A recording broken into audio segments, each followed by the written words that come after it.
Welcome to Guilty or Nah, where we share AITA stories. This is a Reddit story. AITA for wanting my roommate to move out because her dog keeps peeing in the house and she hides it. I am Mark, I am 27 years old, and my parents own a 2-story house in town that they've rented out for years. It's not a luxury place, but it's solid, and after what happened with the last tenant, they're extremely careful about who lives there now. For context, the previous tenant completely trashed the place. Their dog destroyed the downstairs carpet by peeing on it constantly. The damage was so bad that my parents had to rip out the entire floor and replace it with lino. It cost them a lot of money and stress, and they made it very clear they never wanted to deal with that situation again. Fast forward to earlier this year. The apartment I was renting got put on the market, and I was given short notice to leave. My parents offered me their rental at a reduced rate, but only if I got 2 roommates to help cover costs.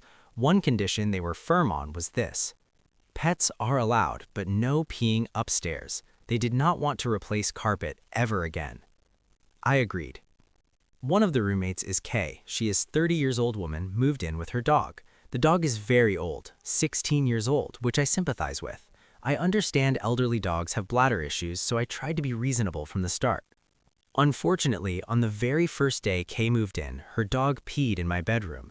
She cleaned it up right away and apologized. She assured me this was just moving stress and said once the dog settled in, it wouldn't happen again. I decided to give her the benefit of the doubt. That was 4 months ago.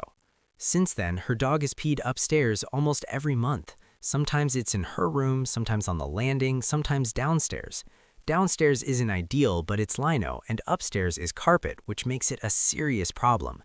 This was the one rule my parents were strict about. What frustrates me isn't just the peeing itself, it's everything surrounding it. First problem: Kay never tells me when it happens. I always find out on my own, sometimes days later, after the smell has already soaked in. Every single time, I've had to be the one to bring it up. The second problem is how I find out. Kay cleans the pee using towels and then leaves them sitting in a pile, either in her room or in the garage, right in front of the washing machine. When I go to do laundry, I'm hit with the unmistakable smell of old dog urine that's been marinating for days. It's impossible to miss. What made this worse and honestly pushed me over the edge is that I realized she's been using my towels to clean up her dog's accidents. When I confronted her, she casually said, "I used them because they looked a bit scuzzy, so I thought it would be more appropriate and easier to use than for me to get a new towel to clean the dog's urine." For those who don't know scuzzy is, it means something filthy or unappealing. And after using my towel, no apology, no replacement, just that. On top of this, Kay insisted from the beginning that she would be solely responsible for certain house chores. That was her idea, not mine. But her attempts at doing them are half done at best, and often I end up redoing things just so the house doesn't feel gross. At this point, I'm less upset about a single dog accident and more upset about the pattern. Repeated indoor accidents, no transparency, poor hygiene, using my belongings without permission, ignoring the impact this has on the house and my parents' property. I feel stuck in the middle. I don't want to be heartless about an elderly dog, but I also don't think it's fair that I'm constantly discovering messes, worrying about permanent damage, and potentially putting my parents' house at risk. I'm seriously considering asking Kay to find other accommodation, somewhere more suitable for her dog's needs.